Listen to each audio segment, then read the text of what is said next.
Welcome to the Teaching Journeys podcast, hosted by Dave Roberts. Humanity possesses a unique skill, the ability to pass knowledge from one generation to the next. This podcast embraces that ability, offering learning opportunities through conversations with extraordinary guests. Dave aims to leave a positive mark on individuals around the world. So before you dive into today's episode, please share this podcast with your network, including friends, family, and colleagues. And please consider leaving a rating or review. Your support makes all the difference.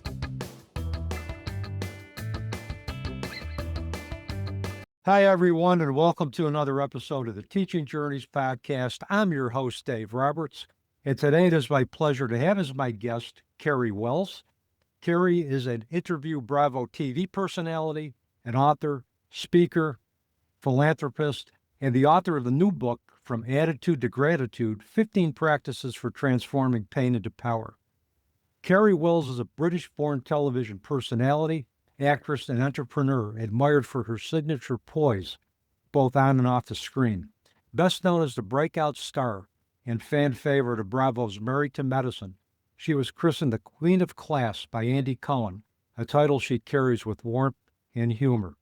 But behind her polished presence lies a story forged in fire. After losing her sister to a tragic overdose and surviving a violent armed assault, Kari found herself shattered and searching. Refusing to let trauma define her, she turned inward and began cultivating a life anchored in gratitude, presence, and radical healing. What emerged was a profound personal transformation, one she now shares with others seeking peace, resilience, and emotional renewal. Kari's career spans continents and creative disciplines. Formerly trained in film and television in both the UK and the US, she has appeared in national commercials, independent films, and series including Tyler Perry's The Haves and the Have-Nots and the Ghostbusters web series. Whether delivering comedic charm or heartfelt dramatic depth, she brings a signature grace to every role. Kari, welcome to the Teaching Journeys podcast. It's an absolute pleasure having you on the program today. Thank you for having me. I appreciate you. Thank you. You're welcome. And before we begin, I have to give a shout out to a good friend and a fellow podcast host, Portia Booker. Portia is a dear friend and I consider part of my soul family. She reached out to me, told me that she had a wonderful interview with you for her podcast. It was a great interview we had. Yeah. And she introduced me to your publicist, Macy Moore.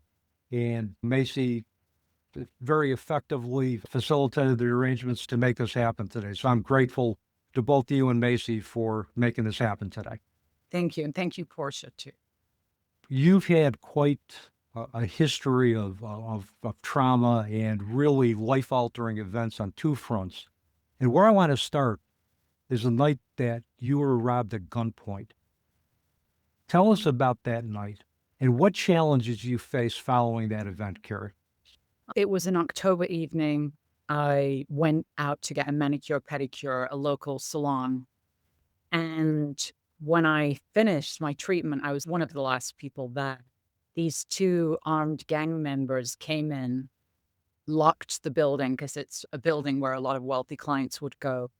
They basically held us at gunpoint, robbed all of us and the staff and the other girl that was there, beat us. And I had always thought, if I'm ever in a robbery situation, you just hand them the stuff, your money, your car, whatever it is. You don't fight with them, just hand it over.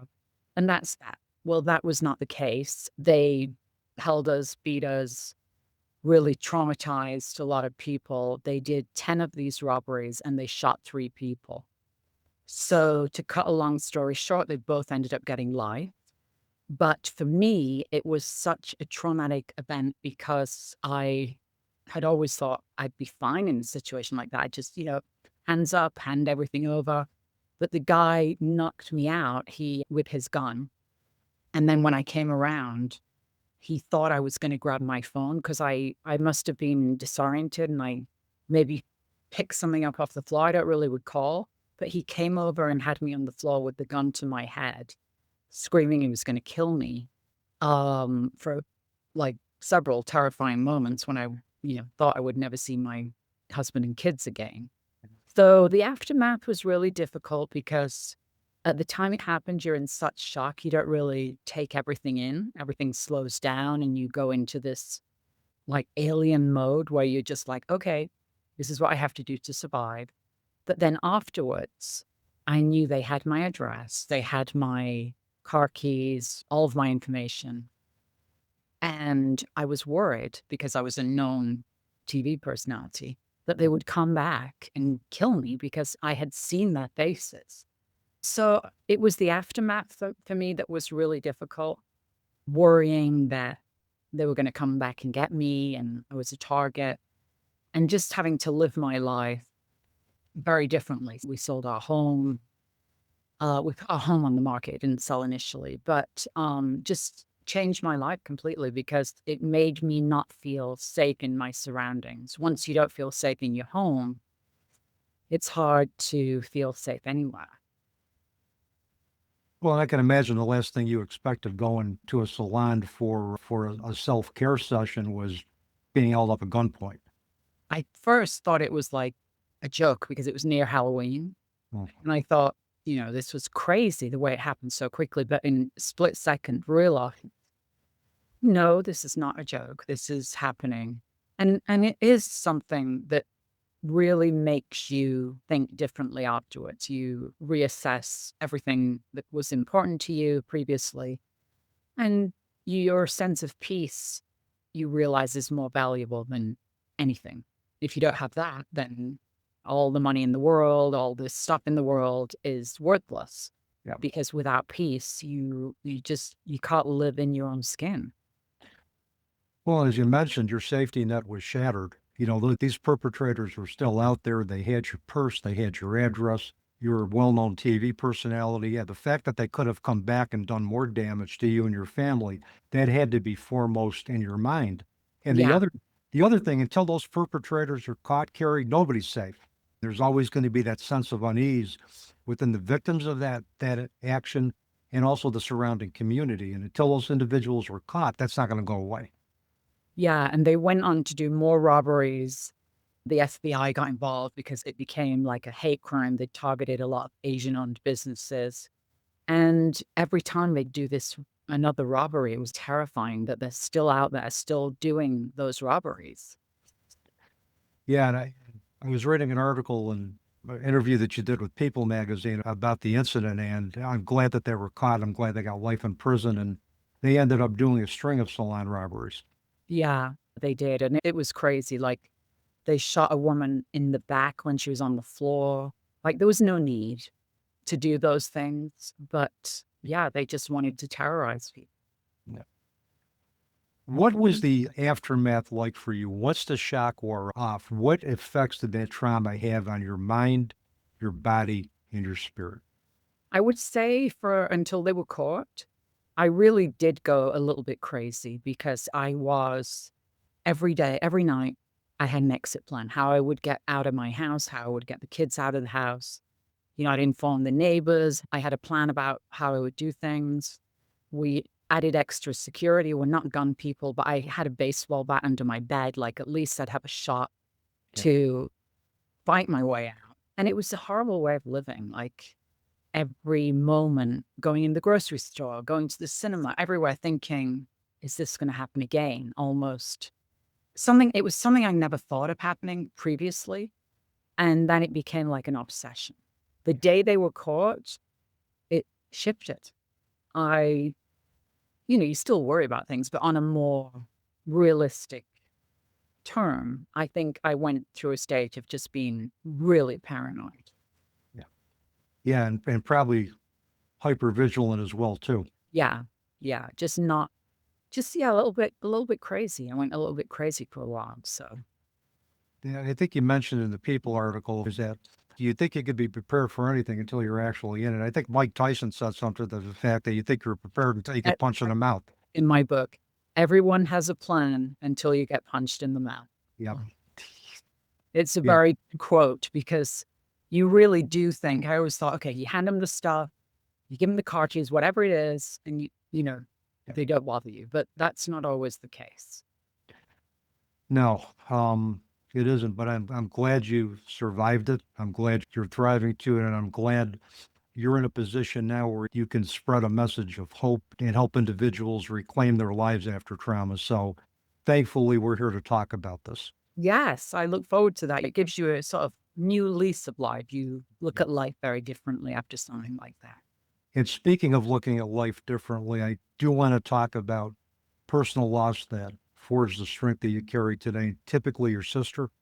Can you tell us about your loss, but Yeah, also tell us there's about what you remember about your sister as well, too? yes. So my sister was my best friend. We grew up together. She was fine, and I would say until she hit puberty, and then everything sort of went to pot because she obviously had an addiction, which we were not aware of. So it started with alcohol, and then she got involved in drugs. And my parents put her through rehab twice, and she would come out of rehab and she would be great. And then she would relapse. And the shame that was associated with that, it became who she was. Like she felt she was a bad person. And she felt that because she couldn't control her addiction, she was flawed. There was something wrong with her. So it was really horrific to have to witness that with somebody you love. And then when she did die, she died of an accidental overdose with something like fentanyl.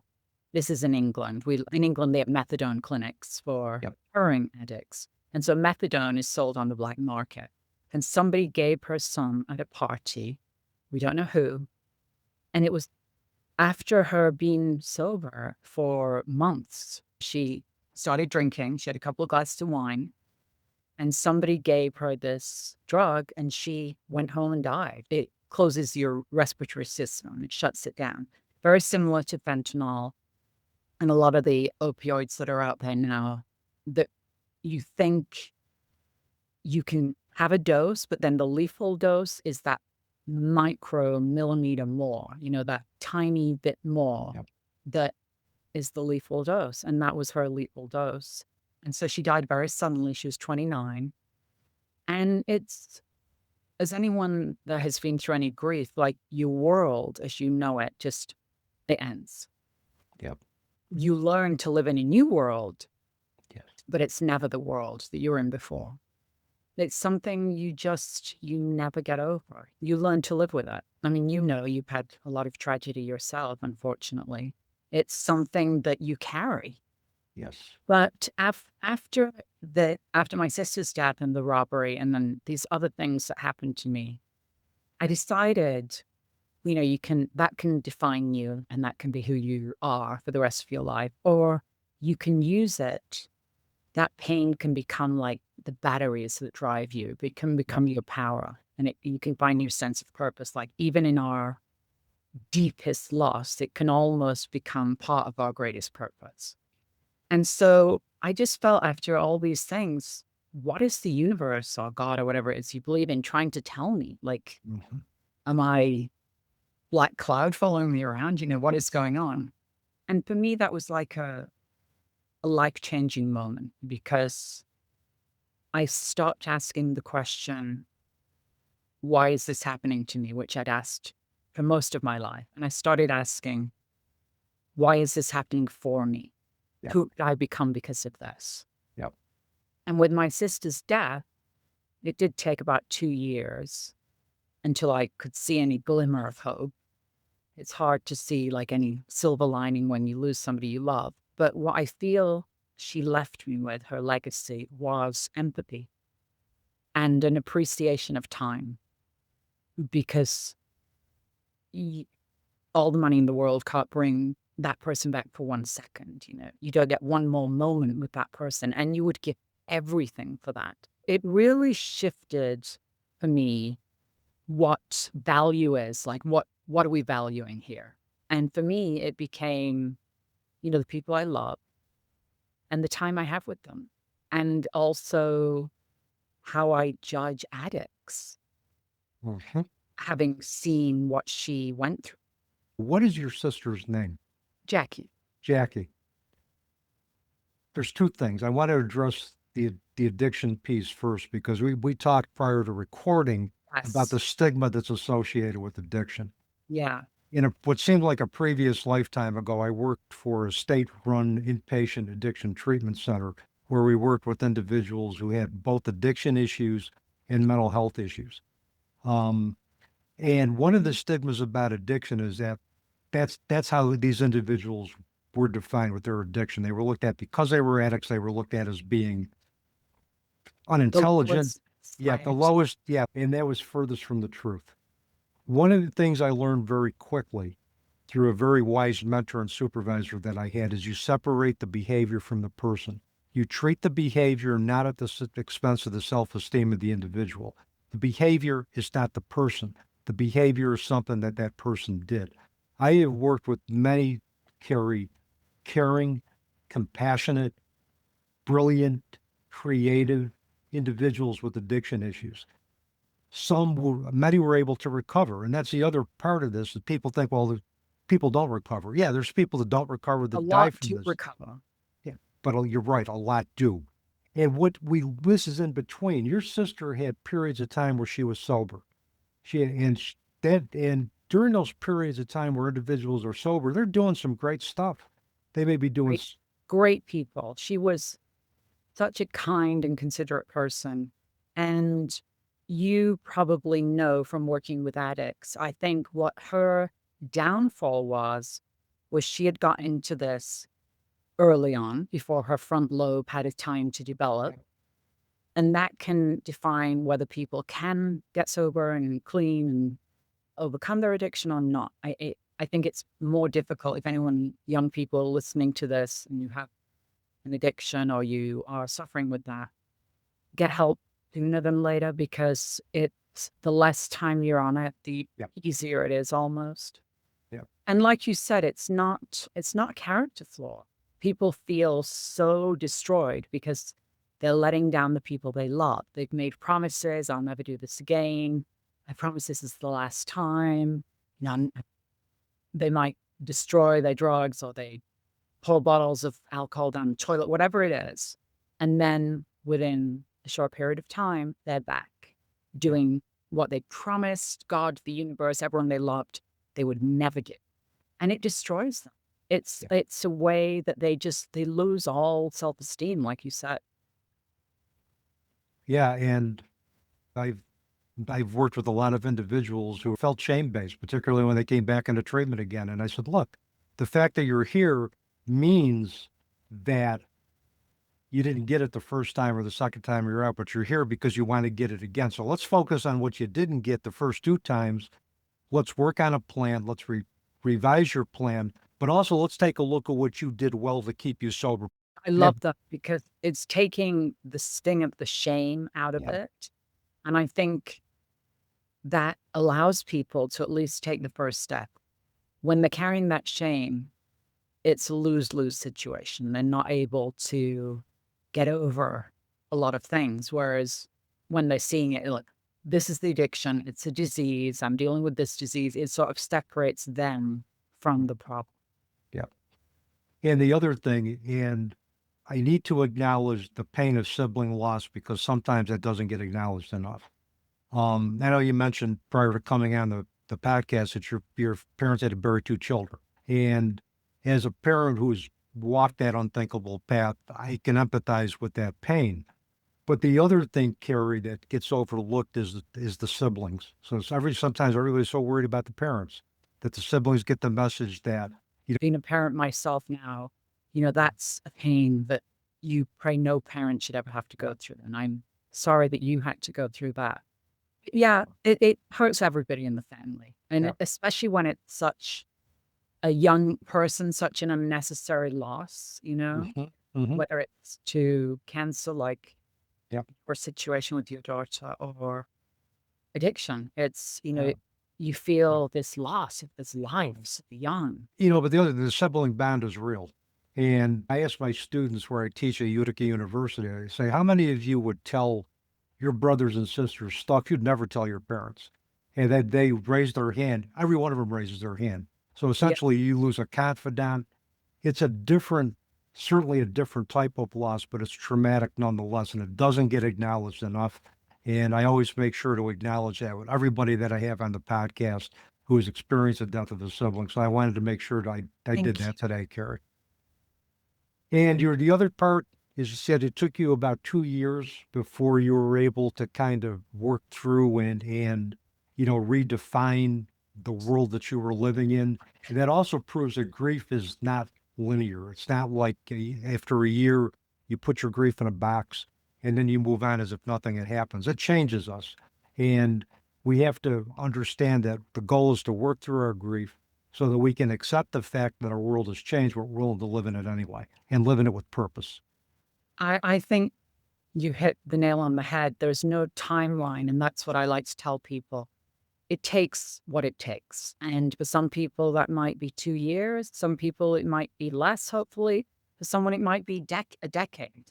But it's hopefully it's going to be ups and downs, but hopefully it's like, the stock market. It goes up, it's going to have some real bad shifts up and down.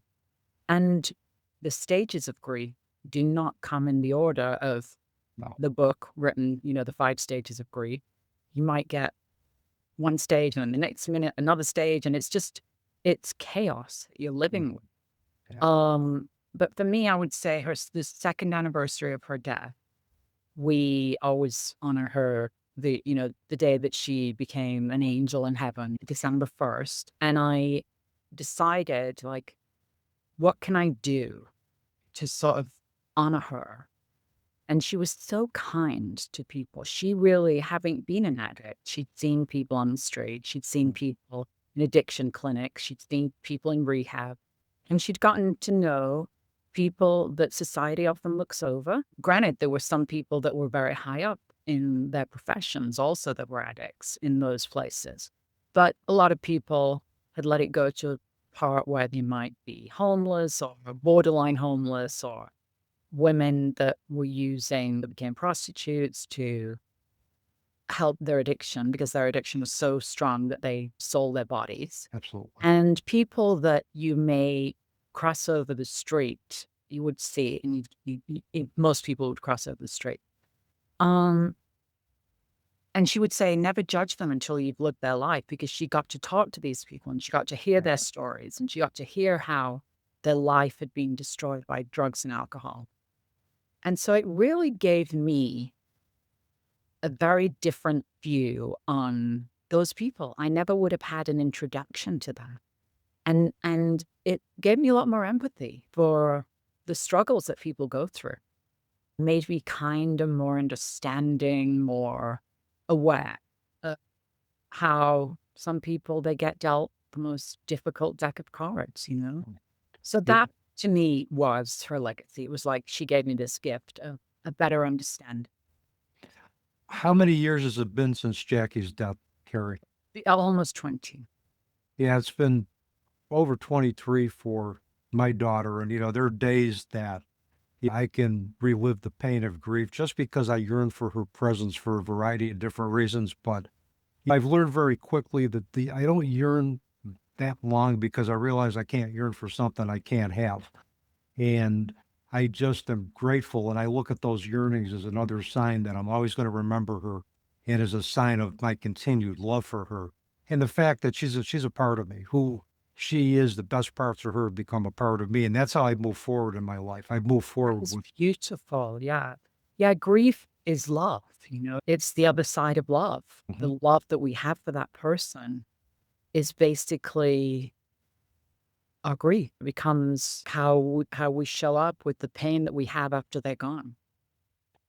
Absolutely. And thank you so much for sharing Jackie with my audience and sharing her gifts and her challenges. And I know basically, you strip down the body, we're all pure love and light anyway. Sure. It sounds like Jackie could see beyond the physical mask and look deeply into the soul of an individual and see their true gifts. She definitely could. Yeah.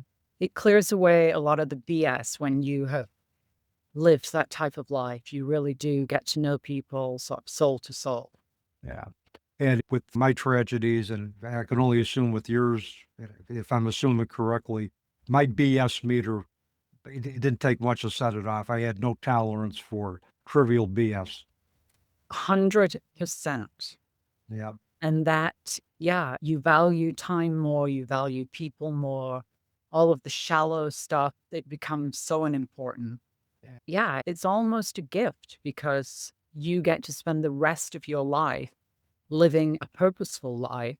You do miss them, but Mhm. it's almost honoring them by living it that way and trying to find joy and trying to find happiness because they wouldn't want you to suffer. Yeah. And some people say there's no time in the spirit world, when you're reunited for that person, it's not like they've been gone for long for you. Who knows if that's true? But I like to believe that. I like to think eventually when we're all reunited, for them, it's just a moment. Yeah. And I do believe that when we die, and as I call it, when we start dancing in another dimension, I tell that to my students all the time. I said, look, I'm not going to be here forever. There's going to be a time where I'm going to be dancing in another dimension. You're going to read about me and maybe you'll remember me for a little bit. If you just, Well, remember me for a bit, I'll be happy with that. But, I'm very realistic, about the, yeah, yeah. it So is really, just another dimension, I yeah. hope. That's what I believe. What I've read about near-death experiences, people that have had them, that have left their bodies and have gone and viewed an afterlife, people like Evan Alexander, there's Anita Yeah. Morjani, there's many. They have come back and have described a world full of love, full of light, full of bliss, full of vivid color, and they've come back permanently transformed. And the research that has been done, the qualitative research and the phenomenological studies that have been done on individuals who've had near-death experiences, first, these have been documented since the late 1800s. But the second thing, the features are so consistent, you So can't deny that. Yeah, you can't deny that they're real. nobody comes back and goes, oh, that sucked or whatever. They always come back with just overwhelming euphoria and not fearing death, Yeah. like when that time comes. It's fascinating, really, to think, we're all this energy and energy doesn't ever get wasted. It just gets transformed. Like you said, you're in a different dimension, but it does give you hope and I don't fear it. Like I truly believe we'll be reunited with all the people we've lost. And so, what do we have? We have this time to enjoy this human experience. Absolutely. And we are spiritual beings living a human experience. Yeah, I love that. Yeah, and that's one of my favorite sayings. Let's get to your book, because I would be remiss as a podcast host if I didn't ask you about your book, From Attitude to Gratitude. Tell us about the book, what you want readers to take away from it, Carrie. So, this book is about turning pain into power. It's available everywhere books are sold. And the reason I called it From Attitude to Gratitude is because I used to have a lot of attitude. I was on television, I used to be a model, I did all of these things. And my life definitely had a lot more attitude than I have now. And then when you suffer pain, whether it's, losing a pet, loss of a dream, divorce, or grief, you go through what I like to call the pain caves. And the pain caves I write about in my book, the only way out is through. So Yes. you try and avoid it, you try and go around it, you try and ignore it.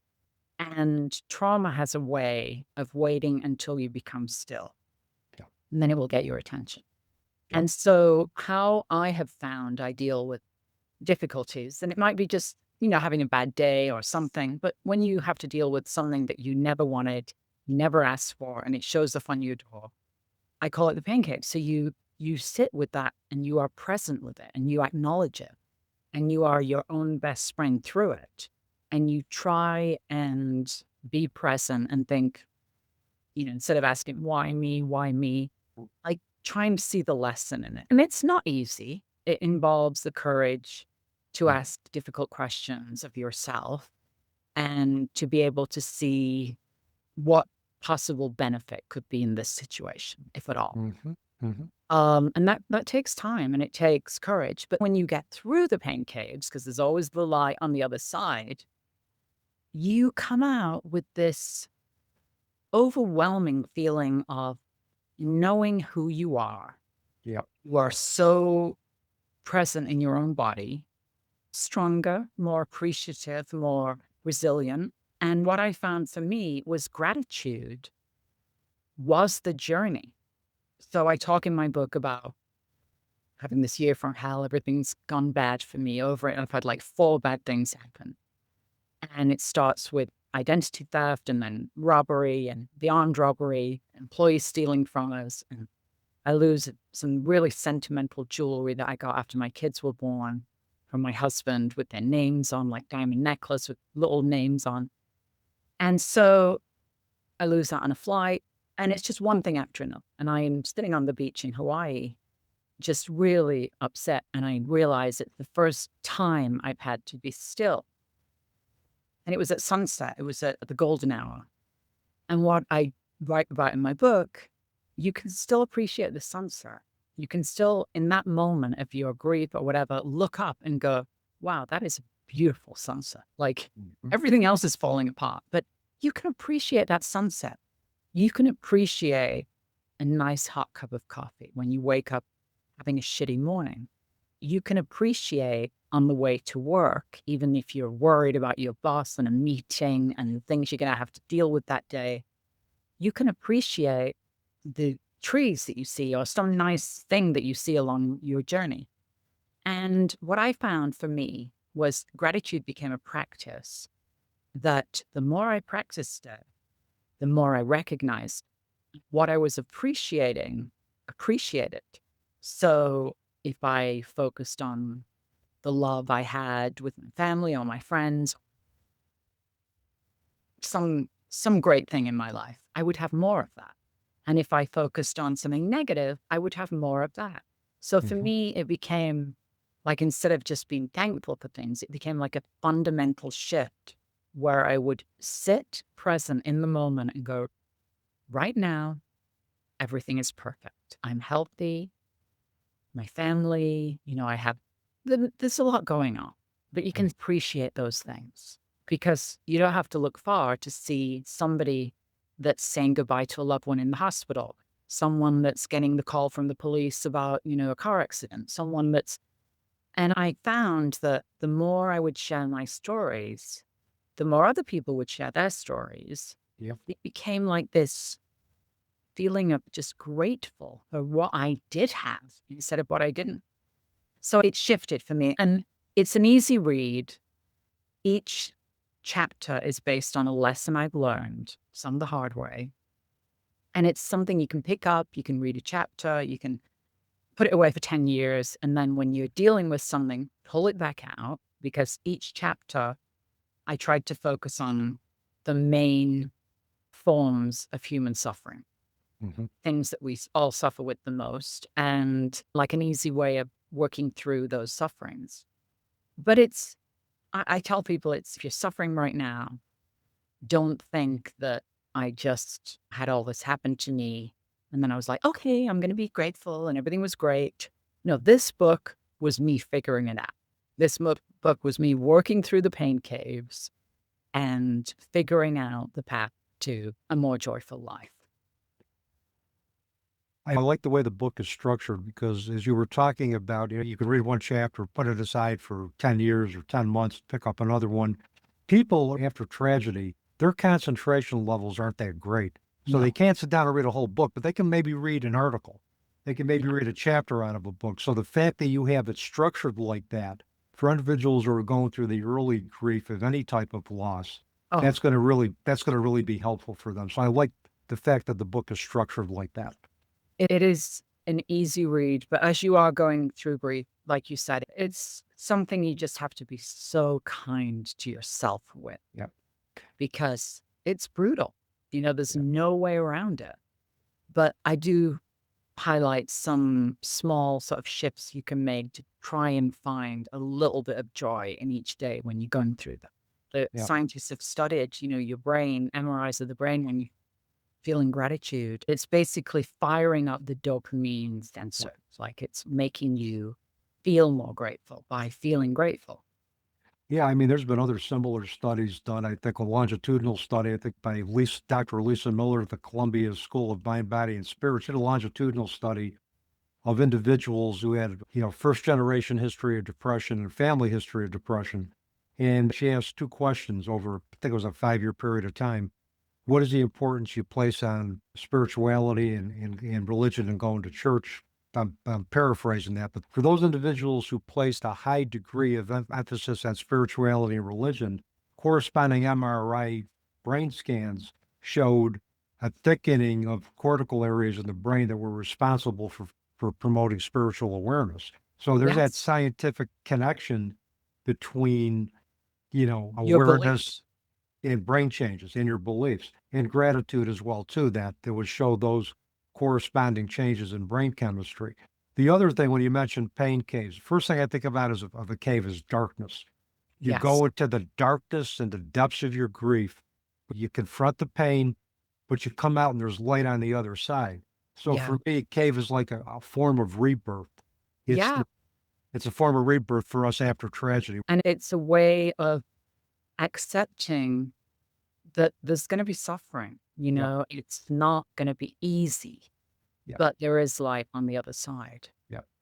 And the other thing is when you quiet your mind as you did, you go within, all of the answers come to you. When you got that eternal external chatter, or your brain is kind of like firing, like, it's like a Ferris wheel that's stripped its gears and is just going around and around and around and around. You can't just slow it down.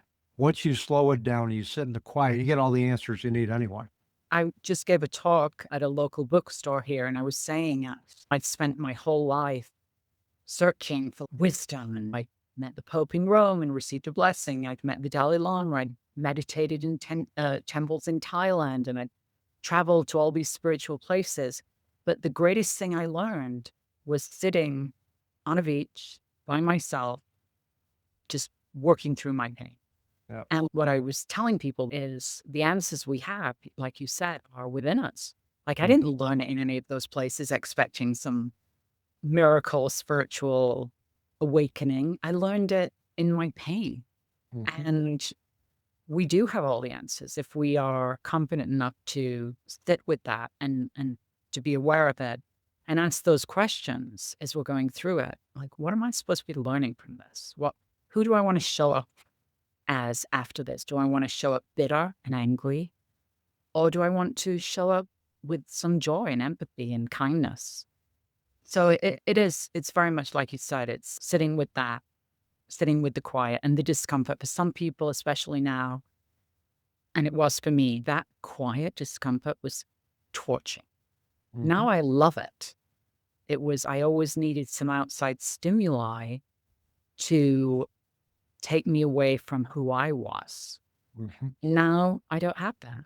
You sit long enough with yourself and you really get to know yourself. Yeah. It's really hard to make best friends with ourselves. We can make best friends with everybody else, but it's got to start with us. We have to make friends with ourselves and appreciate all of our strengths and all of our flaws and all of our limitations, because that makes the world go around and makes us who we are. And no one's perfect yet. Accepting your flaws, welcoming them instead of fighting against it, and then you can work on it. It's when that battle within ourselves, we're not able to work on something we're constantly battling with Yeah. until we just accept it and go, yeah, this is what I'm dealing with, whatever it is. Everybody is flawed in some way.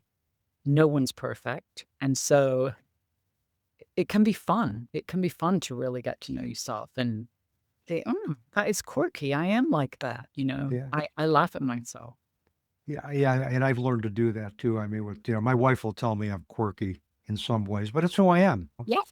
Yeah. The best people anyway. I've tried to convince her that I'm the perfect human being, but she hasn't bought that. She just kind of rolls her eyes at me. But no, I'm far from perfect, but Nope.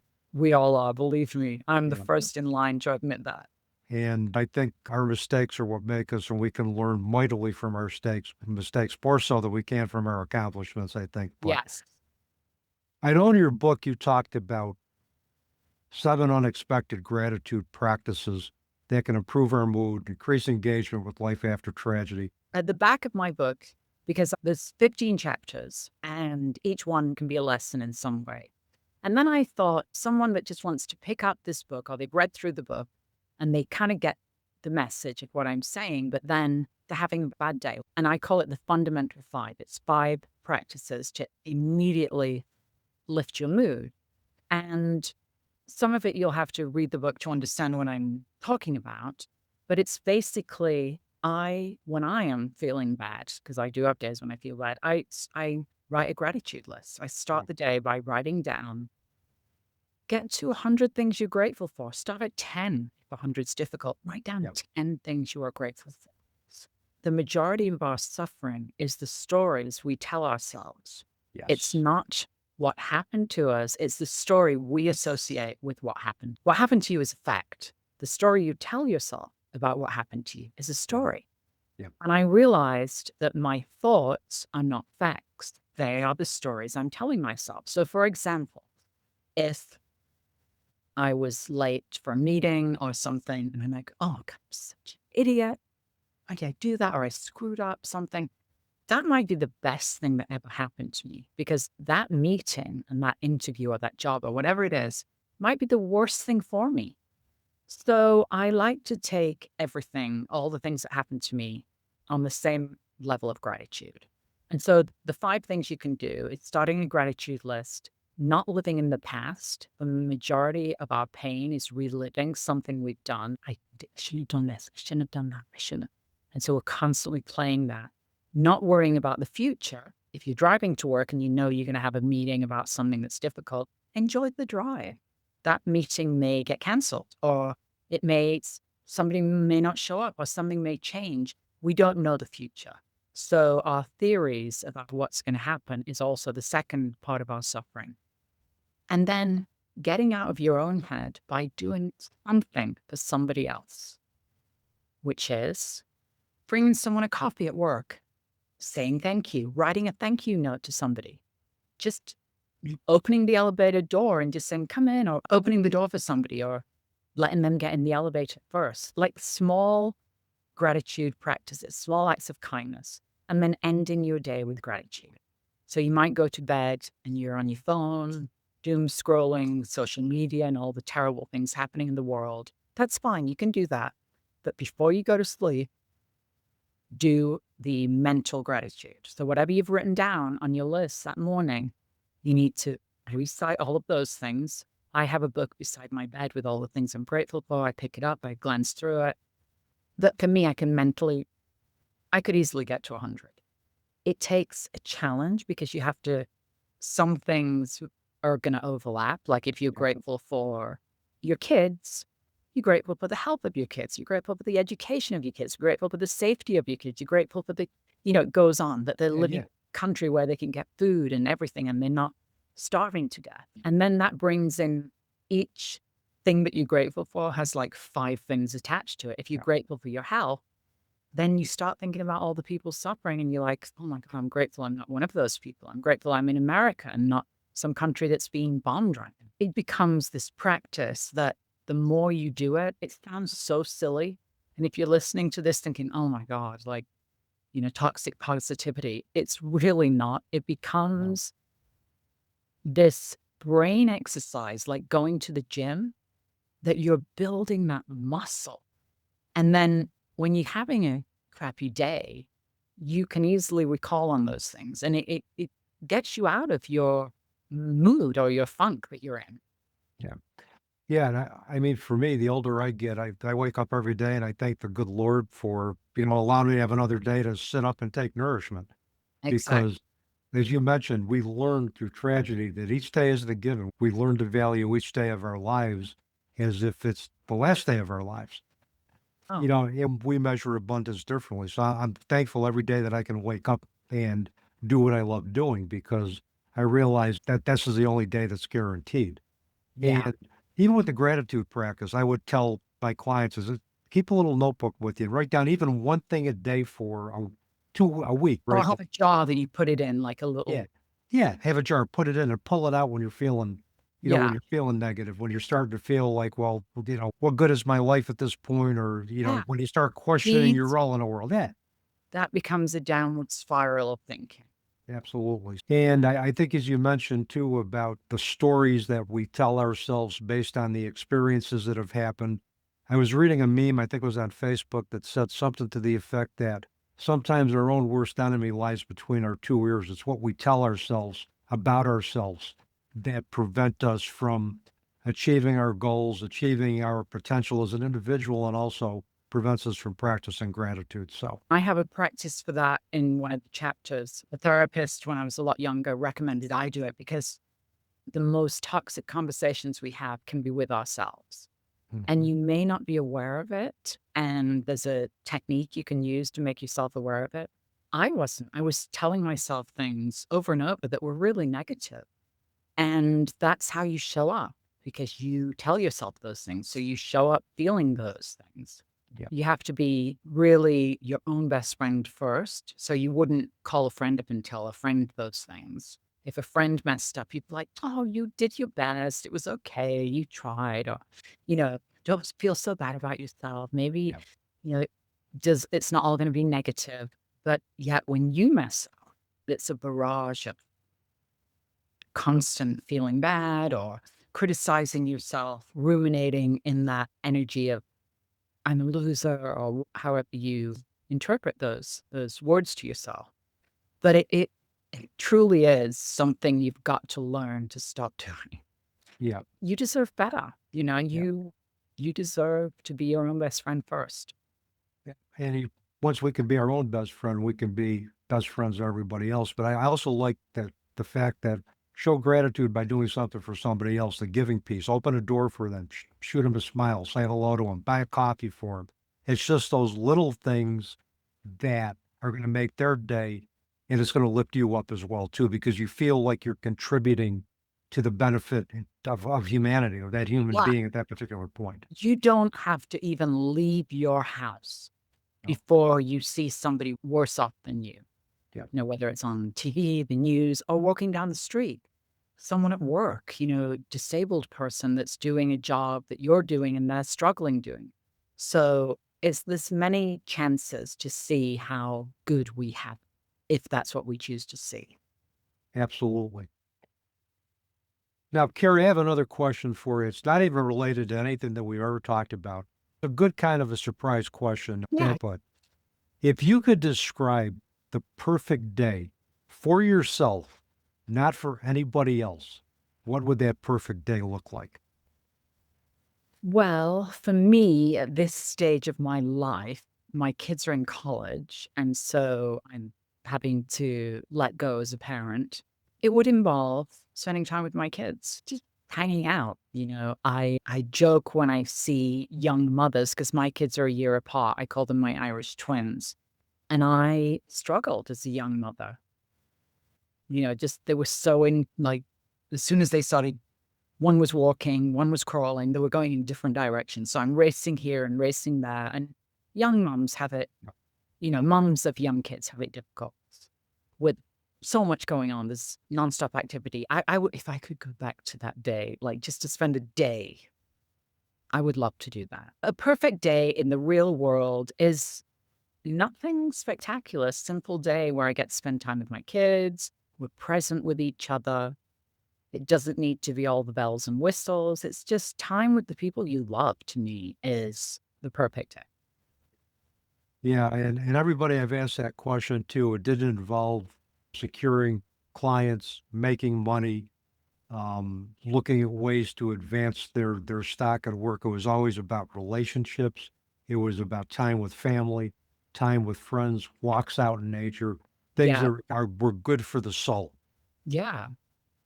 It's interesting. I guess it's a universal thing that we all need that, even though all the other stuff seems so important. It's really not at the end of the day.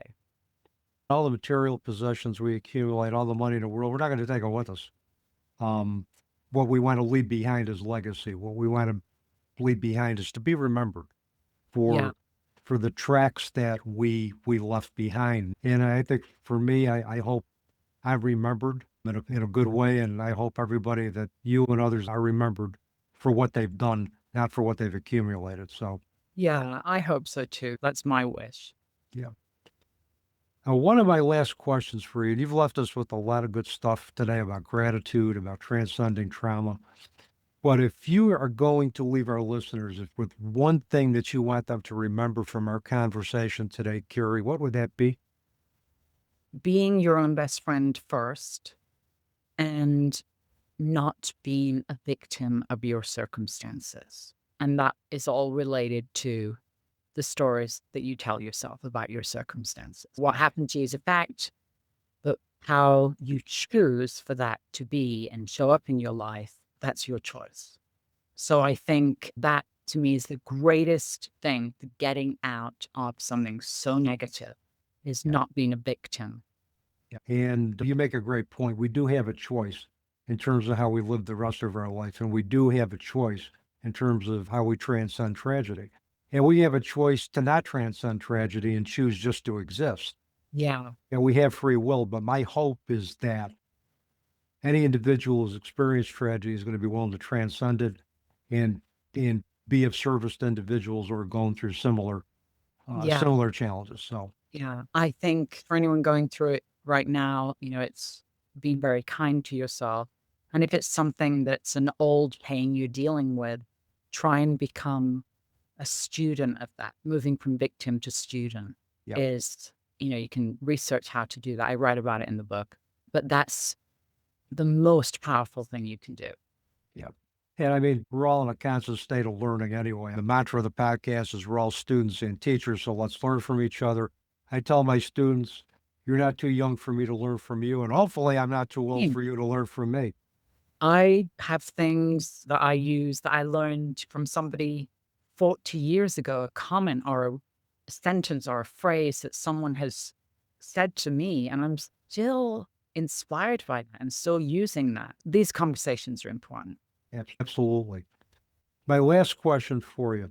Listeners want to find out more about you, keep up with current events in your life, most importantly, purchase your book. What's the best way for them to do that, Kari? Well, it is available everywhere books are sold. You can get it online, Barnes & Noble, anywhere. But follow me on social media, Kari Wells with a K, Kari Wells _ or at my website, Kari Wells Official. And it's nice that we have this community because it's in sharing these stories that we all inspire each other. Absolutely. Kari, thank you so much for spending time with me and my audience. And you're welcome. And I enjoyed our conversation immensely. So thank you again. And with that, that's a wrap on another episode of Teaching Journeys podcast. I'm your host, Dave Roberts, wishing you peace.